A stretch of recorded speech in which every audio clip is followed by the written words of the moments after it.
2 శ్లోకాలు తెలుసుకున్నారు కదా చంద్రశేఖరాష్టకంలో. ఇప్పుడు మరొక 2 శ్లోకాలు తెలుసుకుందామండి. చాలా అద్భుతంగా ఉండబోతుంది. అలాగే ఈ చంద్రశేఖరాష్టకం మన పంచేంద్రియాలు అంటే మన కళ్ళు, ముక్కు, చెవులు, నోరు, స్కిన్ 5 సెన్స్ ఆర్గన్స్ ఉంటాయి కదా! ఈ యొక్క 5 సెన్స్ ఆర్గన్స్ కూడా మనకి రిప్రజెంట్ చేసే శ్లోకాలన్నమాట ఇవి. ఫస్ట్ ఆల్రెడీ మీకు ముందు శ్లోకంలో చెప్పడం మర్చిపోయాను కదా! పాలలోచనం అంటే స్వామివారి కళ్ళు గురించి మనం మాట్లాడుకున్నాం. సో, ఇప్పుడు మనం ఏం మాట్లాడుతున్నామంటే స్వామివారు అంటే మన ఇంద్రియాలను ఎలా దీన్ని కనెక్ట్ చేసుకోవచ్చో మనం తెలుసుకున్నాం అనమాట. సో, ఇప్పుడు థర్డ్ తెలుసుకుందాము. థర్డ్ దాంట్లో ఏముంది, ఫోర్త్ దాంట్లో, థర్డ్ దాంట్లో ఒక్కొక్కటి ఉన్నాయన్నమాట.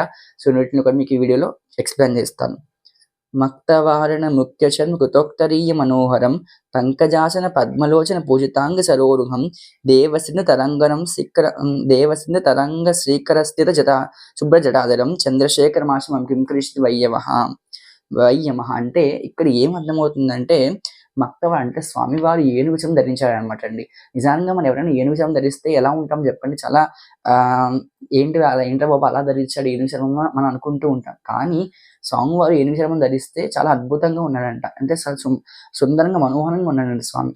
కానీ ఒక్కసారి ఆలోచించండి, నిజంగా మార్కండేయుడు ఉండే పరిస్థితి ఏంటి? అక్కడ మార్కండేయుడి పరిస్థితి కొంచెం సేపట్లో మృత్యువు తనని తీసుకువెళ్ళిపోతుంది. కానీ అక్కడ మార్కండేయుడు మనసులో ఏమి భావన చేస్తున్నాడు అంటే, నా తండ్రి ఏనుగు చర్మం ధరించి ఉన్నాడు నా తండ్రి.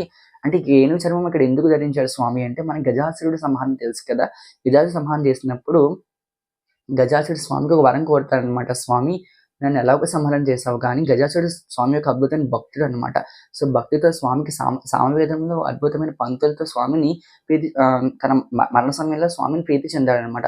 అప్పుడు గజాసురుడు అడుగుతాడు స్వామిని, స్వామి నాకు నీ యొక్క శరీరం మీద నా చర్మం ఎప్పుడు ఉండాలి. ఆ చర్మం అంతా ఎప్పుడు కూడా సువాసన భరితంగా వాడిపోకుండా దీనికి అలా నిత్యంగా అలా ఉండిపోతూ ఉండాలి స్వామి అని కోరుకున్నాడనమాట. అక్కడే కృత్తేశ్వర లింగం అని కూడా స్వామి ఎక్కడ ఒక లింగం ప్రతిష్ఠించారనమాట అండి.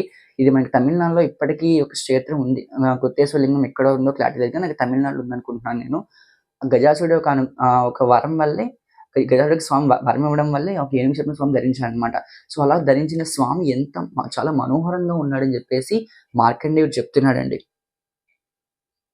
సో, ఇక్కడ మనోహరం అంటే మనందరం కూడా పట్టు పంచెలు అలాగే కాటన్ అవన్నీ వేసుకుంటాం. కానీ స్వామి వేసుకున్న ఉత్తరీయం ఎలా ఉంది అంటే ఏనుగు చర్మంతో, నల్లని ఏనుగు చర్మంతో ఉందనమాట. చాలా అద్భుతంగా ఉన్నాడు స్వామి అని చెప్పేసి మార్కండేయుడు అంటున్నాడు.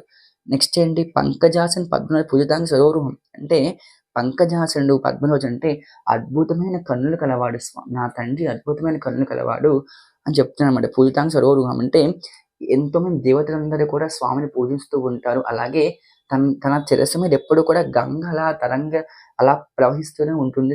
నా తండ్రి యొక్క శరీరం మీద అంతా కూడా గంగ ప్రవహిస్తూ ఉంటుందని అనుకుంటున్నాడు. ఇక్కడ మార్కండేయుడు పరిస్థితి ఎలా ఉంది అంటే, ఆ ఒక యమపాసం తన ఒక మెడ ఒడుచుకుపోయి నొప్పి కూడా రాకుండా ఆ ఒక గంగాధరుడు అంటే ఆ చల్లనితనం అనేది ఆ మార్కండేయుడి శరీరానికి తగులుతుందనమాట అండి. ఇక్కడ మనకి ఏం అర్థమవుతుందంటే, ఇక్కడ మనకి స్కిన్ అని ఒక సెన్స్ ఆర్గన్ కదా! ఈ సెన్స్ ఆర్గన్ ఇక్కడ యాక్టివేట్ అవుతుందనమాట. అంటే ఆ చల్లని తరంగాలు ఒక శివుడి మీద నుంచి చల్లని తరంగాలు మనకి మార్కండేయుడి శరీరానికి తగులుతున్నాయన్నమాట అండి. ఇక్కడ మనకి అర్థం అవ్వాల్సింది ఏంటంటే, ఈ శ్లోకం చదవడం వల్ల మన సెన్స్ ఆర్గన్స్ అన్నీ కూడా యాక్టివేట్ అవుతాయన్నమాట. సో, ఇక్కడ మనం ఇంకొక విషయం మాట్లాడుకోవచ్చు. దేవసింధు తరంగ శిఖరసి జటాధరం అంటే ఆ ఒక జటంలోంచి గంగ అలా ప్రవహిస్తూ మార్కండేయుడు యొక్క శరీరాన్ని తాకుతుందన్నమాట. అంటే అంత అనుభూతిని పొందుతున్నాడు మార్కండేయుడు. నిజంగా ఈ శ్లోకాన్ని కనుక భక్తితో ఆర్తితో చదివితే మనందరికీ కూడా అద్భుతమైన మోక్షం కలుగుతుందన్నమాట అండి. అంత గొప్ప స్తోత్రం మనకి మార్కండేయ స్తోత్రం. నెక్స్ట్ ఏంటి, కుండలీకృత కుండలేశ్వర కుండలం వృషవాహనం నారదాసుత వైభవ సుత వైభవం భువనేశ్వరం నారదారి మునీశ్వరం సుత వైభవం భువనేశ్వరం మస్తకాంతర పాదశ సమనంతకం చంద్రశేఖర మాసమ కింకరిష్టి వయ్యవ. ఇక్కడ ఇంకోటి ఏంటంటే మనకి కుండలీకృత కుండలీశ్వర కుండలం వృషవాహనం అంటే స్వామి కుండలి శక్తి అంటే ఎలా అంటే మనలో ఉన్న ఆత్మని కుండలి శక్తి అంటూ ఉంటాం అనమాట. ఆ కుండలి శక్తి పరమాత్మ అంటే పరమేశ్వరుడే. అలాగే ఆయన కుండలు ధరిస్తున్నాడు. కుండలి అంటే గద్దం చెవిలి అనమాట, జుంకాలు అంటూ ఉంటాం కదా. ఆయన ఒక చెవికి ఏమో సూర్యుడు, ఒక చెవికి ఏమో చంద్రుడు. అలాగే తమవారు తాటంకాలు ధరించి ఉందో అలాగే పరమేశ్వరుడు కూడా ఒక చెవికి సూర్యుడు, ఒక చెవికి చంద్రుడు ధరించాడు అనమాట. ఇలా ఎందుకు ధరించాడు అంటే సూర్యచంద్రుల వల్లే మనకి జగత్ అంతా కూడా తిరుగుతూ ఉంటుంది అనమాట అండి. అంటే శివుడు ఆదేశం మేరకు సూర్యుడు కూడా చంద్రుడు కూడా ఒక ప్రపంచ నిర్మాణం కూడా చేస్తూ ఉంటారనమాట. అంటే ఆయన కొనసాగిలో ఉంది ఈ ప్రపంచం అంతా అని చెప్తున్నాడు. ఎవరు మనకి మార్కండేయుడు. అంత గొప్పవాడు నా తండ్రి పరమేశ్వరుడు. ఆయన ఉండగా నువ్వేం చేస్తావు అని నిలదీస్తున్నాడనమాట. ఎక్కడంటే కుండలం వృషవాహనం. కుండలం అంటే పామును కూడా ఆయన మెడలో సర్పం ధరించి ఉన్నాడని కూడా తెలుస్తుందనమాట అండి.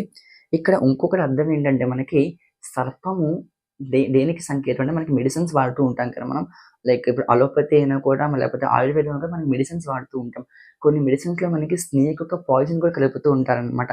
స్నేక్ పాయిజన్ కలపడం వల్ల ఏంటి అంటే కుండలం అంటే ఆహ్, ఆ పాయిజన్ వల్ల ఎంత రోగమైనా కూడా పోతుందనమాట. అంటే ఒక టాబ్లెట్‌లో ఉన్న పాయిజన్ మనకి కానీ అది మనం స్నేక్ ద్వారా తీసుకుంటే పాయిజన్ కానీ అది టాబ్లెట్ రూపంలో చేస్తే మనకి ఔషధం కింద మారుతుందనమాట. సో, అంత గొప్ప శక్తి గలవాడు నా పరమేశ్వరుడు అని నా తండ్రి పరమేశ్వరుడు అని చెప్పేసి మార్కండేయుడు యమధర్మరాజు చెప్తున్నాడనమాట. నారదాచత వైభవం నారదాది మునిశ్చితం వైభవం శతం నారదాది మునిశ్చిత వైభవం భువనేశ్వరం అంటే ఇక్కడ ఇంకొక అర్థం ఏంటంటే మనకి నా తండ్రి నారదుడు అలాగే గొప్ప గొప్ప మునీశ్వరుల చేత పూజించబడిన వాడు. అలాగే శ్రీ మహావిష్ణువు, అలాగే బ్రహ్మదేవి అందరూ కూడా నా తండ్రి పాదాలు కడిగి పాదాల తీర్థాన్ని శిరస్సున జల్లుకునేవారు. అంత గొప్పవాడు నా తండ్రి పరమేశ్వరుడు అని చెప్పేసి మార్కండేయుడు ఎంతో ఆర్తిగా చెప్తున్నాడన్నమాట యమధర్మరాజుకి. నెక్స్ట్ అంటే అంధకాసురుడు రాక్షసుడిని కూడా అంటే ఎలా అంధకాసురుడు కనిపించినమాట. అంత గొప్ప అంధకాసుర రాక్షసుడిని కూడా సంహరించగల శక్తివంతుడు నా తండ్రి అని చెప్పేసి చెప్తున్నాడు. అంటే అప్పుడు మనకి ఈయనకి డౌట్ రావచ్చు. ఆయన రాక్షసుడు కాబట్టి నన్ను చంపాడు. నేను దేవతని. అలాగే నా కర్తవ్యం నేను నిర్వహించడానికి వచ్చింది. నన్ను నీ తండ్రి ఏం చేస్తాడు నువ్వు అంటావేమో. మార్కండేయుడు చెప్తున్నాడన్నమాట స్వామితో. వచ్చిన ఒక యమధర్మరాజు చెప్తున్నాడన్నమాట మార్కండేయుడు. నువ్వు నన్ను ఏం చేస్తావు?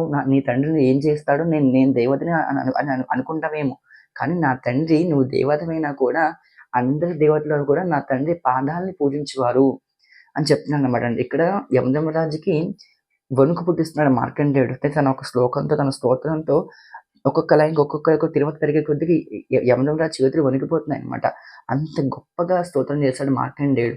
నిజంగా పరమేశ్వరుడిని కిందకి తీసుకొచ్చి ఇంకా ఎంత ఆయుష్ పొందాడంటే అంత గొప్ప ఆయుష్ పొందాడు మార్కండేయుడు అనమాట అండి. సో, ఈ శ్లోకంలో అక్కడక్కడ లైట్ ప్రభావం వల్ల నాకు ఇక్కడ నీడ పడడం వల్ల కొంచెం ఇక్కడ నాకు మసకగా కనిపిస్తుంది. సో, అందుకే అక్కడక్కడ కొంచెం మీకు ఆగి చదువుతున్నాను. సో, మళ్ళీ నెక్స్ట్ వీడియోలో ఇంకొంచెం అద్భుతమైన స్తోత్రంతో ముందుకొస్తాను.